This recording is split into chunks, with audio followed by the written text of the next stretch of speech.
जिंदगी में अगर ताकतवर बनना है तो सबसे पहले खुद के शरीर को स्वस्थ रखना होगा। शरीर को स्वस्थ रखने के लिए पानी कब, कितना और कैसे पीना चाहिए, पानी के नियम क्या है, यही हम आज एक रहस्यमय कहानी के माध्यम से जानेंगे। तो चलिए शुरुआत करते हैं। हम में से ज्यादातर लोग पानी को इतना साधारण समझते हैं कि उन्हें लगता है कि वह जब चाहें, जितना चाहें और जैसे चाहें पानी को पी सकते हैं। लेकिन उनका ऐसा सोचना बिल्कुल गलत है, क्योंकि पानी देखने में जितना साधारण लगता है, ये हमारे शरीर के सभी अंगों को ठीक तरह से काम करने और शरीर में पैदा होने वाले विषैले पदार्थों को बाहर निकालने के लिए उतना ही जरूरी है। पेट से लेकर वजन बढ़ाने से लेकर वजन घटाने तक के सभी कामों में पानी सबसे महत्वपूर्ण भूमिका निभाता है। बिना पानी के हम शरीर भोजन से मिलने वाले न्यूट्रिएंट्स को अब्सॉर्ब भी नहीं कर सकता। इसलिए अगर पानी पीने की सही मात्रा, इसके पीने का सही समय और किस तरीके से पानी पीने से क्या क्या फायदे और क्या क्या नुकसान हो सकते हैं, अगर इसके बारे में ठीक से पता नहीं है तो फिर चाहे व्यक्ति कितनी ही अच्छी से अच्छी चीजें खा ले, उसका सही फायदा शरीर को मिल ही नहीं पाता और इसकी वजह से भविष्य में बहुत सी शारीरिक समस्याओं और भयंकर बीमारियों का सामना करना पड़ता है, जैसे कि कब्ज, खाने का ना पचना, गैस बनाना, लिवर की कमजोरी, किडनी में पथरी, सुस्ती, बार बार बीमार पड़ना, स्किन एलर्जी, दांत खुजली, चेहरे पर पिंपल्स और दाग धब्बे का होना, व्हाइट हेड्स, ब्लैक हेड्स, त्वचा बहुत ज्यादा रूखा या ऑयली होना, जोड़ों में दर्द होना, शरीर की अनचाही जगहों पर चर्बी का जमुना, खाया पिया शरीर को ना लगना, सर दर्द और चक्कर आना, वजन बढ़ाने या घटाने में बहुत परेशानी होना, बालों का झड़ना और रात में नींद न आने जैसी कई बीमारियां केवल पानी को गलत समय, गलत तरीके और गलत मात्रा में पीने से हो सकती हैं।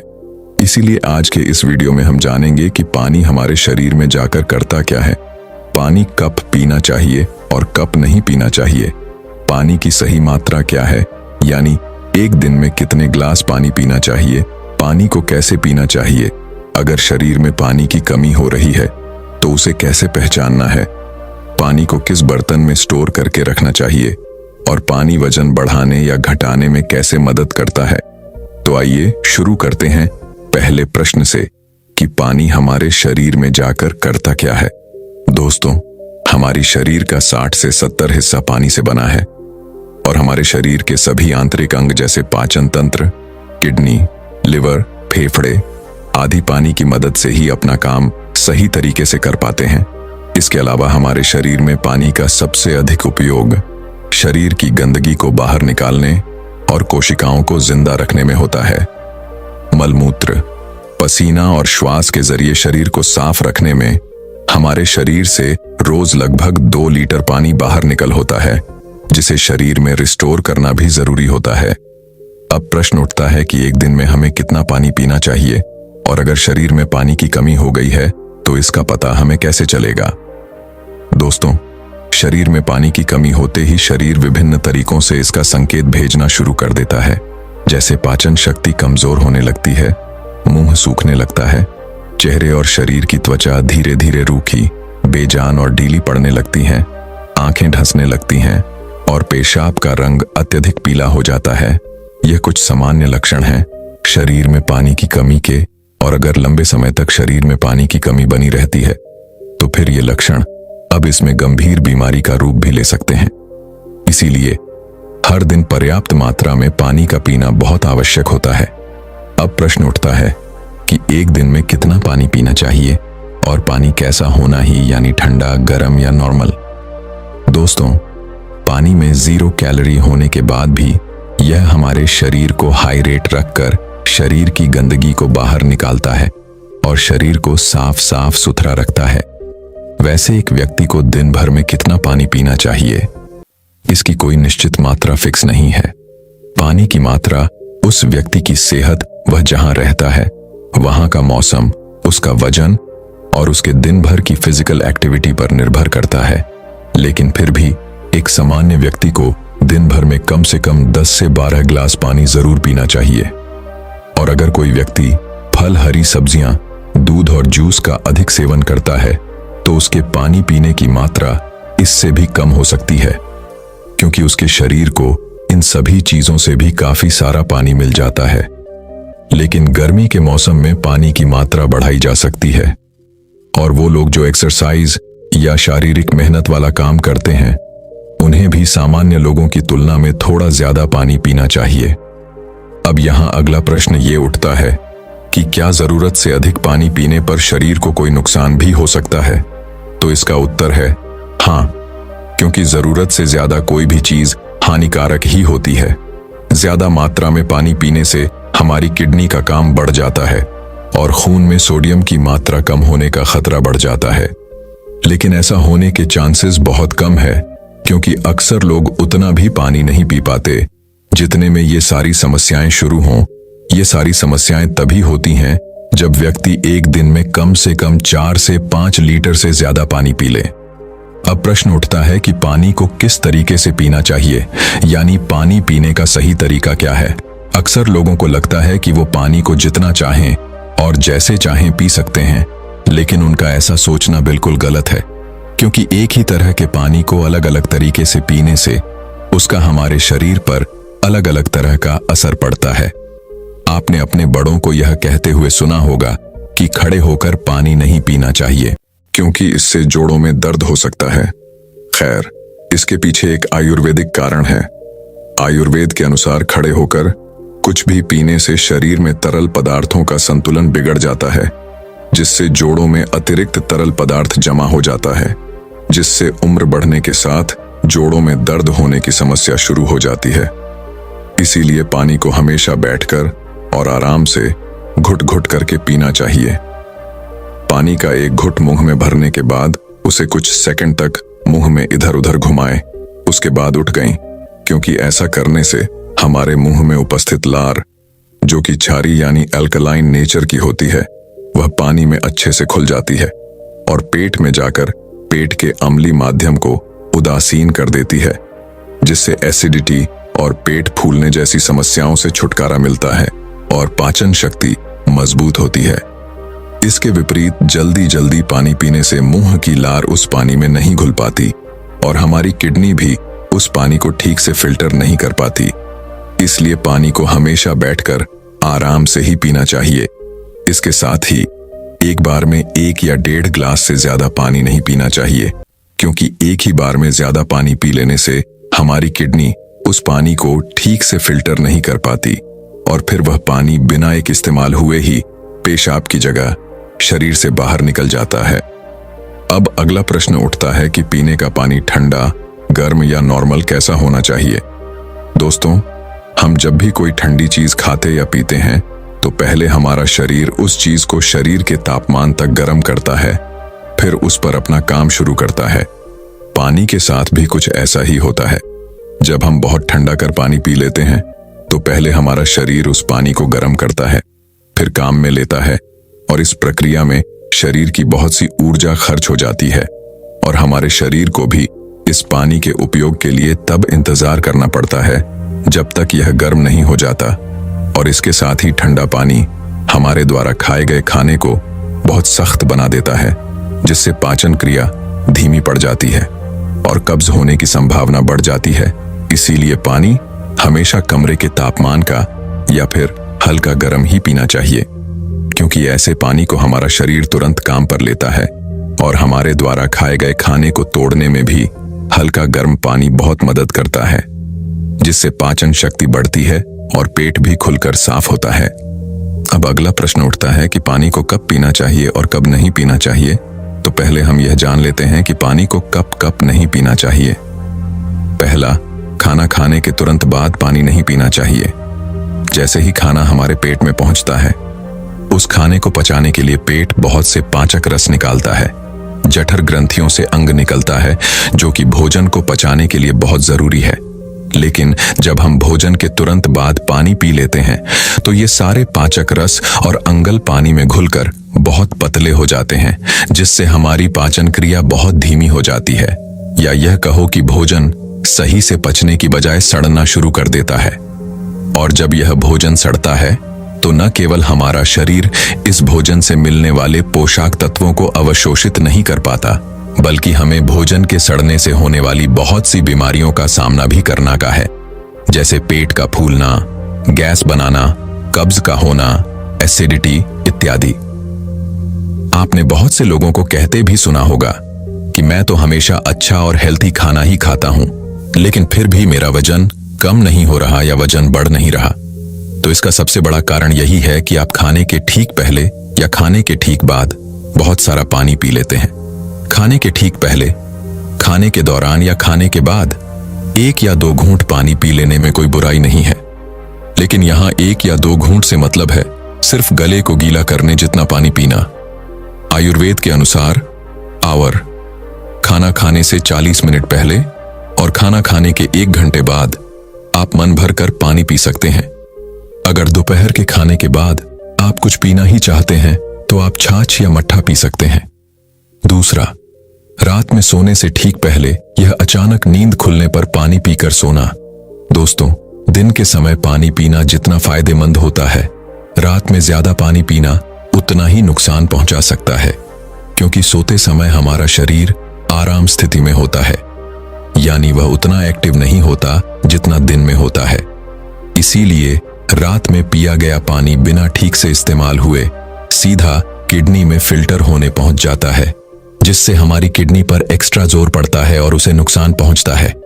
इसके साथ ही नींद से बार बार उठकर टॉयलेट जाने की जरूरत पड़ सकती है, जिससे दोबारा नींद आने में काफी परेशानी हो सकती है और हमारी नींद भी पूरी नहीं हो पाती। इसीलिए जितना हो सके दिन के समय ही पानी की मात्रा को पूरा करने का प्रयास करें और 2 बार पानी पीने के बीच कम से कम 45 मिनट से 1 घंटे का गैप जरूर है, क्योंकि जल्दी जल्दी पानी पीते रहने से पानी हमारे शरीर में ठीक से इस्तेमाल हुए बिना ही पेशाब के जरिए बाहर निकल जाता है और इससे बार बार पेशाब आने की समस्या भी शुरू हो सकती है।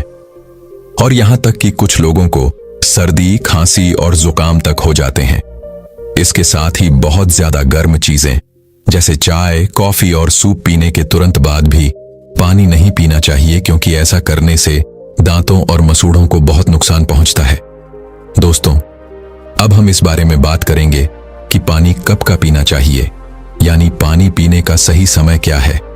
आपको जब भी प्यास लगे पानी पीना चाहिए, लेकिन एक समय जब आपको पानी पीना कभी नहीं भूलना है, और वह समय है सुबह जागने के तुरंत बाद।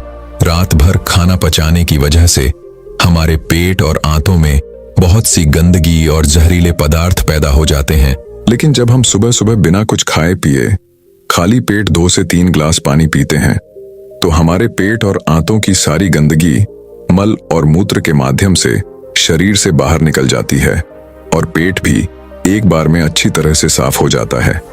आयुर्वेद में सुबह के मुंह की बासी लार को अमृत तौले कहा गया है।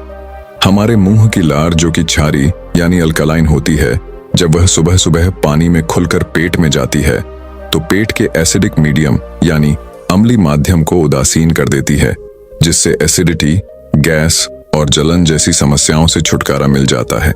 अब आखिरी प्रश्न कि पानी को किस बर्तन में स्टोर करके रखना चाहिए। पीने के पानी को आप चांदी, तांबे या कांच के बर्तन में स्टोर करके रख सकते हैं, लेकिन पीने के पानी को कभी भी प्लास्टिक के बर्तन में स्टोर करके ना रखें, क्योंकि प्लास्टिक के बर्तन में रखे हुए पानी में प्लास्टिक के माइक्रो इंग्रेडिएंट खुल जाते हैं, जो कि पानी के साथ हमारे शरीर में पहुंचकर बहुत सी बीमारियों को जन्म दे सकते हैं। आयुर्वेद सलाह देता है कि आपको पानी तांबे या चांदी के बर्तन में रखना चाहिए। चांदी और तांबे के बर्तन में संग्रहित पानी को पीने से शरीर के वात, पित्त और कफ जैसे दोषों को संतुलित करने में मदद मिलती है। इन धातुओं में जमा पानी सकारात्मक रूप से चार्ज हो जाता है, जो इम्यूनिटी को बढ़ाने में मदद करता है, पाचन प्रक्रिया में सहायता करता है और यहाँ तक कि इसमें कैंसर विरोधी गुण भी पाए जाते हैं। मिट्टी के बर्तनों में रखा हुआ पानी भी बहुत फायदेमंद होता है, क्योंकि मिट्टी के बर्तनों में हवा के लिए जगह होती है, जो पानी को घंटों तक ताज़ा और ठंडा बनाए रखती है। यह पानी एसिडिटी और त्वचा संबंधी समस्याओं को कम करने में मदद करता है। इतना ही नहीं, मिट्टी के बर्तन में रखा पानी जीवन शक्ति और ताकत को बढ़ाता है। हम जो खाना खाते हैं उसका अधिकांश हिस्सा शरीर में अम्ल हो जाता है और विषाक्त पदार्थों का निर्माण करता है, जो अम्लीय खाद्य पदार्थों के साथ क्रिया करती है और पर्याप्त नियंत्रण प्रदान करती है। यह पानी एसिडिटी और गैस संबंधी समस्याओं को दूर करने में मदद करता है। यह पानी किसी भी प्रकार के रसायनों से मुक्त होता है और इसीलिए मिट्टी के बर्तन का पानी पीने से मेटाबॉलिज्म को बढ़ावा देने में मदद मिलती है।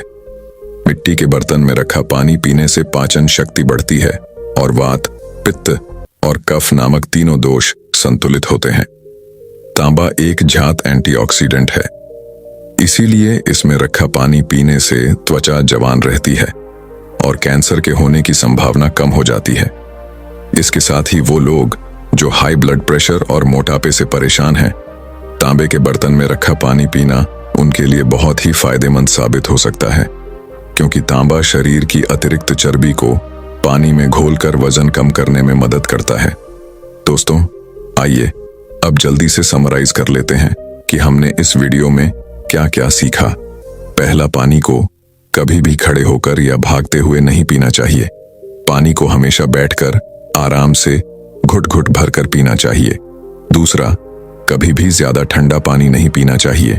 पानी या तो हल्का गर्म या फिर रूम टेम्परेचर पर होना चाहिए। तीसरा, पानी को हमेशा खाना खाने से 40 मिनट पहले और खाना खाने के 1 घंटे बाद ही पीना चाहिए। चौथा, हमेशा सुबह उठकर बिना ब्रश किए और बिना खुला किए 2 से 3 ग्लास पानी पीना चाहिए। और पांचवा, पीने के पानी को हमेशा तांबे, कांच या मिट्टी के बर्तन में ही स्टोर करके रखना चाहिए। तो दोस्तों, चलिए अब जानते हैं पेट को साफ और मन को ठंडा रखने के लिए हमें कौन से उपाय करने चाहिए। तो चलिए अगली कहानी की शुरुआत करते हैं। हिमालय के निचले पहाड़ियों की तलहटी में एक आर्षी अपनी कुटिया बनाकर रहा करती थी। वे पुराने भारतीय आयुर्वेद और योग के भी शिक्षक की थीं। बहुत दूर दूर से लोग उनके पास अपना इलाज करवाने आते। आर्षी आयुर्वेदिक और यौगिक पद्धति से रोगी का उपचार करते और ज्यादातर लोगों की बीमारियों को जड़ से खत्म कर देती। ऐसे ही एक दिन आर्षी के आश्रम में एक व्यक्ति आता है और कहता है, मुनिवर, मैं यहाँ पास के ही गांव का जमींदार हूँ। मेरा काम ही ऐसा है कि मुझे दिन के ज्यादातर समय बैठे रहना पड़ता है। ज्यादा शारीरिक मेहनत ना करने की वजह से ही मेरा मोटापा बढ़ गया है और तरह तरह की बीमारियों ने मेरे शरीर में घर कर लिया है। मेरे घर में खाने के लिए तो स्वादिष्ट से स्वादिष्ट व्यंजन है, लेकिन मैं उन्हें खा नहीं सकता। अब तो मेरा मोटापा इतना बढ़ गया है कि मुझे उठने, बैठने और चलने में भी तकलीफ होती है। तो क्या आप मुझे कोई ऐसा तरीका बता सकते हैं जिससे ज्यादा मेहनत ना करके भी मैं अपने शरीर को स्वस्थ रख सकूं और इन तमाम बीमारियों से छुटकारा पा सकूं? आर्ष ने कहा, बिल्कुल ऐसा तरीका भी है। इसके लिए तुम्हें सबसे पहले अपने शरीर में जमी गंदगी को बाहर निकालना होगा। जैसे ही तुम्हारे शरीर में जमी गंदगी बाहर निकलेगी और तुम्हारा शरीर अंदर से साफ होगा, तो तुम्हारा वजन अपने आप कम होना शुरू हो जाएगा, त्वचा साफ हो जाएगी और तुम खुद को पहले से बहुत ज्यादा ऊर्जावान महसूस करोगी। सबसे पहले तो तुम यह समझो कि जब हम कुछ खाते हैं तो उसका हमारे शरीर के अंदर जाकर होता क्या है। पहले तो खाना हमारे पेट में जाता है, जहां पर वह टूटता है। फिर हमारी छोटी आंत में, जहां से भोजन की जरूरी चीजें हमारा शरीर अवशोषित करता है। फिर बड़ी आंत से होता हुआ वह मल के रूप में शरीर से बाहर निकल जाता है। लेकिन क्या हर तरह के भोजन को इस चक्र को पूरा करने में एक समान समय लगता है? नहीं, फलों को लगते हैं लगभग 3 घंटे। 1 घंटे हमारे पेट में, 1 घंटे छोटी आंत में और 1 घंटे बड़ी आंत में। इसी अनुपात में सब्जियों को रखते हैं 6 घंटे और मजबूत अनाज जैसे गेहूं, चावल और दानों से बने पदार्थों को यह चक्र पूरा करने में लगते हैं लगभग 18 घंटे। यानी कि जिस भोजन में जितना कम पानी होता है, उस भोजन को शरीर से निकलने में उतना ही ज्यादा समय लगता है।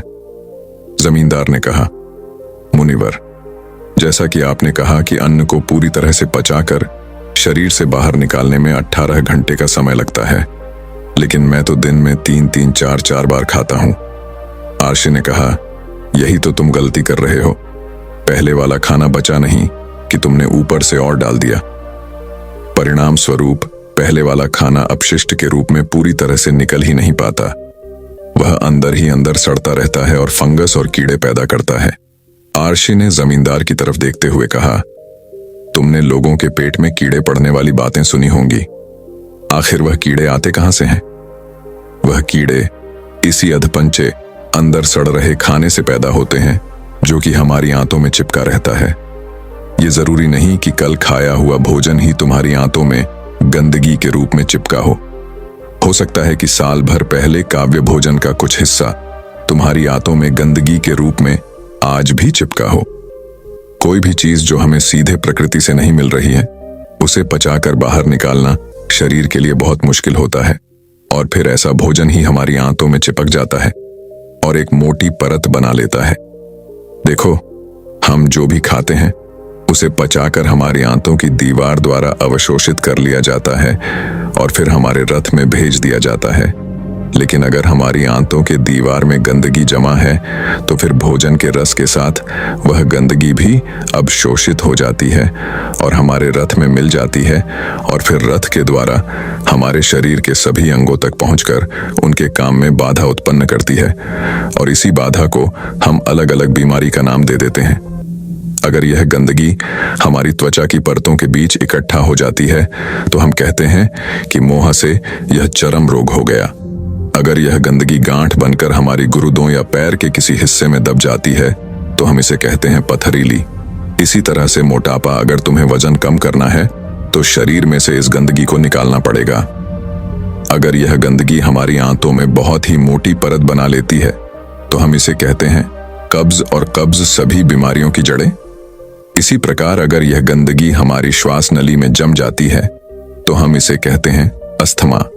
तो असल में कहने का अर्थ यह है कि यह गंदगी ही हमारी सभी बीमारियों की जड़ें, और हम अगर इस गंदगी को शरीर से बाहर निकाल दें तो हम अपनी सभी बीमारियों से छुटकारा पा सकते हैं, क्योंकि जो शरीर अंदर से साफ है उसमें कोई बीमारी हो ही नहीं सकती। आर्शी ने अपने शरीर की तरफ इशारा करते हुए कहा, हमारा यह शरीर इस प्रकृति के सबसे उत्तम, बराबर और कीमती उपहार है। कुछ समय पश्चात हम इस शरीर को मां प्रकृति को वापस लौटा देंगे, तो हम सबकी यह जिम्मेदारी है कि जब तक यह शरीर हमारे पास है हम इसे साफ और स्वस्थ रखिए और इसे वैसे ही वापस लौटाइए जैसा मां प्रकृति ने हमें यह दिया था। आर्शी ने आगे कहा, लाखों सालों से इंसान सीधे प्रकृति से प्राप्त पदार्थों को खाते आए हैं, इसीलिए इंसानी पाचन तंत्र भी इसी के अनुकूल विकसित हुआ है। यानी कि बना तो हमारा शरीर कच्चे प्राकृतिक पदार्थों के लिए था, लेकिन अपने स्वाद के चक्कर में हमने इसमें बहुत सी गंदगी डालनी शुरू कर दी है। तो तुम्हारा पहला काम तो शरीर में जमी इस गंदगी को बाहर निकालना है, और फिर दूसरा काम उसमें सही भोजन डालना है। जमींदार ने कहा, लेकिन मुनिवर, सही से गंदगी को बाहर निकालना कैसे है? आर्शी ने कहा, इसके लिए जो तुम्हें पहला काम करना है वह है रोज 16 घंटे का उपवास। आर्शी ने जमींदार के चेहरे की तरफ देखते हुए कहा, 16 घंटे को उपवास का नाम सुनकर डर मत जाना, तुम ये बहुत आसानी से कर सकते हो। देखो, जो शक्ति हमारे अंदर से गंदगी को निकालेगी, वजन कम करेगी, बीमारी ठीक करेगी, वो हमारे अंदर ही है। वो किसी दवाई या औषधि में नहीं है, और उपवास करके हम उस शक्ति को उसका काम करने का समय देते हैं। देखो, जब किसी व्यक्ति की हड्डी टूटती है तो हम उसे बाहर से बांध देते हैं, उस हड्डी को एक जगह पर स्थिर रखने के लिए, उसे इनाम देने के लिए, और कुछ दिनों बाद वह हड्डी अपने आप ही जुड़ जाती है। ऐसा तो नहीं था कि हमने उस हड्डी को जोड़ने के लिए उस पर कोई दवा लगाई थी। फिर उस हड्डी को जोड़ा किसने? उसे जोड़ती है हमारे अंदर मौजूद प्राण शक्ति। यह प्राण शक्ति बहुत ताकतवर होती है। सोचो, अगर यह प्राण शक्ति हमारी हड्डी जोड़ सकती है तो क्या यह हमारे अंदर की गंदगी को बाहर नहीं निकाल सकती? क्या यह पृथ्वी को नहीं तोड़ सकती? जरूर कर सकती है। जब प्राण शक्ति अपना काम करना शुरू करती है तो यह किसी भी बीमारी को ठीक कर सकती है, फिर चाहे वह बीमारी कहीं भी हो और कितनी पुरानी क्यों ना हो। सबसे पहले तो तुम प्राण शक्ति के काम करने का तरीका समझो। प्राण शक्ति एक समय में केवल एक ही काम को अच्छे तरीके से कर सकती है, या तो भोजन को पचाने का काम, या फिर शरीर की आंतरिक मरम्मत और इलाज का काम। लेकिन दुर्भाग्य से ज्यादातर लोग हर समय खाते ही रहते हैं, और वो इस प्राण शक्ति को अपना दूसरा काम करने का समय नहीं देते, क्योंकि जैसे ही भोजन हमारे अंदर जाता है, प्राण शक्ति उस भोजन को पचाने के काम में लग जाती है।